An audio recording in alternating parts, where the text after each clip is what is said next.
Hey everybody, my name is Russ. That is Lauren. Welcome to our Sunday vinyl video. And this is the first of a couple videos we're going to do on a few of the things that we picked up from Record Store Day this year. And this year's list, people went on and on and on about how great it was. And I found myself in a I'm happy for all of you situation. Like, you know, like there just wasn't a ton that I wanted, but like the, or you either, but the things that we wanted, we were fortunate enough to get. Which is cool. So the first of those that we're going to talk about today is, spoiler alert, it's, I think, the most disappointing of all of them, at least for me, is one that I really wanted, and it was super limited, and I'm not a reseller or anything by any stretch, so I have no plans on reselling it, but we're going to go through my thoughts on the Oasis Time Flies set, 1994 to 2009. It's more or less the only best of that's ever been released by Oasis. Okay.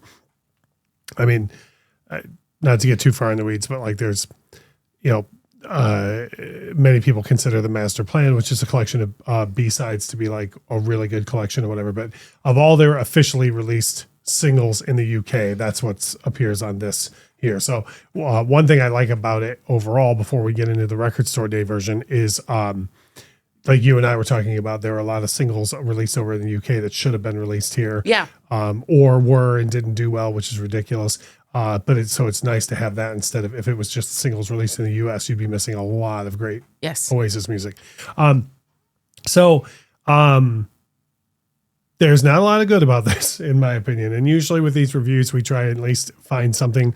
And I'm prepared to say, like I had told you, I started Googling around to see if maybe there were known issues with this set, or because there's things that I don't like in general, but like when it gets to the sound, I had problems and so on. So packaging right off the bat, I am not a big fan of how this is packaged. And we always cover the packaging, the sound, the price, and the value. And price and value are absolutely going to come into each piece on this. The first thing I told you, and I know I'm the one that goes on about the, anti-static inner sleeves, but the way that this is packaged, that's not an option unless you cut out some of the packaging, because, and I always put up pictures of everything. So you have the outer slipcase. Inside of that is a cardboard box. And then inside of that is the 4 LPs in the corresponding color for the vinyl that they're pressed on, which whatever, that's fine. But the issue is the covers on the inside are so small that you can't put the record in a anti-static inner sleeve and then into that. You have to take those out of the equation altogether and put I did, because I'd rather have the records in good shape than in the original packaging. Right. So I took those out of the equation. I put each one in an anti-static inner sleeve and then put those back in the box that the originals were in. The issue with that is, and again, the price and the value is going to come into play here. The packaging, in my opinion, is so flimsy that when you take out those 4 extra pieces of cardboard and you put it in anti-static sleeves, like the whole thing is like spongy. Like you could really, like if you picked it up in the wrong way, you could easily like crimp it real bad, you know? I know. Well, just to give the people like an idea of what was happening. I remember you going through all of this, and I believe you said out loud, "What are you doing?" Yeah. It's like, just, I don't understand. At least if you insist on not giving rice paper inner sleeves or anti-static inner sleeves, then at least make the packaging big enough to where I can put a record in one and put it back in that. You know what I'm saying? So, I don't like that. As far as like the way that the package is, the outer sleeve around it and everything, I mean, that's fine. But when you take out that one piece, it becomes really flimsy, and I'm not having the records not protected properly.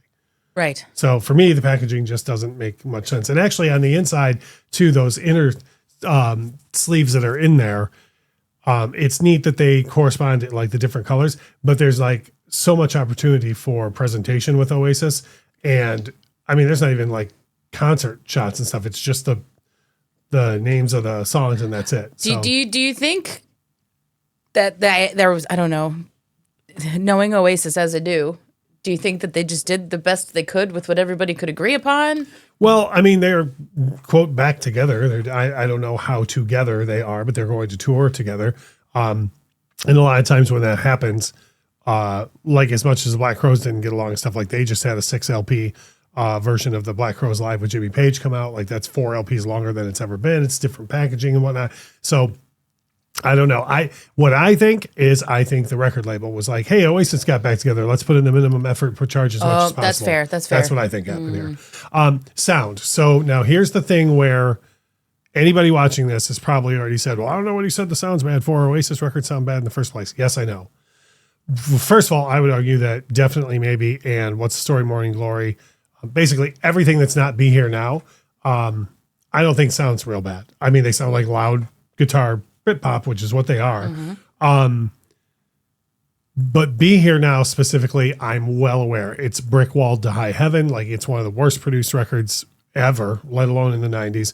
I understand completely. It doesn't matter what the medium is. I think I told you when we listened to it, you could be sitting in the studio listening to the master tapes of Be Here Now and it's still going to sound like crap. Yes. Like there's nothing that can be done for that. So what I don't want is I don't want anybody to be like, well, the source is bad. Why do you think putting it on vinyl is going to help? But I knew that for the Be Here Now tracks. I'm talking about issues that I can't understand.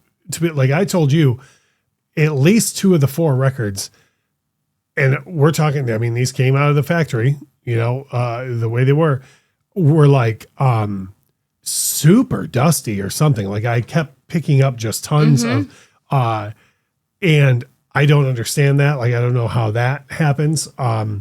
I ran them through the ultrasonic cleaner and the one of them still was like just a static monster. Like the first LP of the set was just like, I remember. Yeah. I know you got to tell, they weren't there. So, and there were it was weird. There was a couple of tracks where I thought, oh no, this sounds fantastic. Like Stop Crying Your Heart Out sounded awesome. Cigarettes and Alcohol sounded great, but then the track on either side would just sound okay. Like it was very strange, which this again lends me to, I just feel like there was no like mastering done for this set. I just feel like they were like, whatever we have, just throw it on that, the price here's where we get into a real big problem, in my opinion. You're asking $142, which is, insane for a 4 LP set in the first place, in my opinion. Yeah. And then now, and again, I know people watch these videos and they're like, if you're going to complain about the price, why did you buy it? Well, because I didn't know that it was going to sound this bad. I didn't know the packaging was going to be bad. I like Oasis a lot. Yes, $142 is ridiculous for 4 LPs, but I was like, well, you know what? I like every song on here. This is a thing we could throw on any side and listen to anytime. Yeah.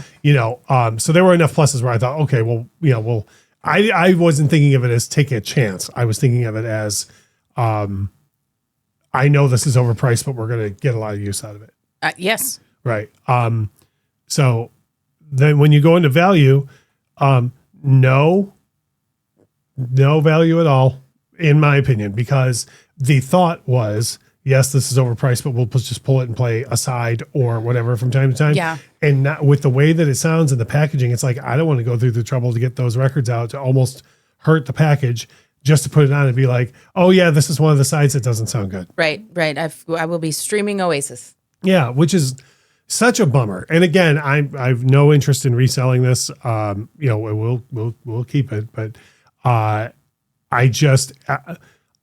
stunned. If nothing else, even if you're watching this and you're like, I can't believe that guy had that problem. Mine sounds awesome. Like at least I would love to hear from other people in the comments, because I Googled around and the only things I could find on Time Flies were like the original pressings way back. I couldn't find anything out on the RSD. And I do know that these were so limited that this is one of those things that almost everyone who bought it to resell it. Mm-hmm. So there's probably not a lot of people out there who actually bought it to listen to yet. So if you are a person that bought it to listen to, again, even if yours sounds awesome, I'd rather know that than, and who knows, I could have even had a bad one or something. I don't know. There's nothing helping the packaging. That's just a poor packaging choice. But the sound is what I care about more than anything. So, but yeah, like you said, we'll be streaming Oasis. So now normally we try and find something positive to say. I don't really have a lot positive to say about this particular record, but I can tell you that on the channel, we always have a new vinyl video every single Sunday. None of them have even come close to being this negative. And we always have a topic video on Thursdays that we talk about. And then on Saturdays, we do reactions. So if this is your first time here, if you're an Oasis fan or a vinyl fan, and this is the first time you've ever seen either of us, drop a like on the video, drop a comment. Let me know what you think of the set or how yours sounds. But hit this subscribe button, because I assure you this is rare that we have a downer like this for a vinyl episode. So look on the channel, because we always have tons of vinyl videos on here, and we usually find a far more positive outlook. Well, you know what? It reminded me that I enjoyed listening to Oasis. Right. And so I will probably do more of that than I had. Which was the original intent. Like, I wanted more people to be like, when people come over. Yeah. So, but anyways, drop a comment. Let me know what you think of the set, and if I'm on an island with this quality control issue or not. That is Lauren. My name is Russ. Thank you so much for watching.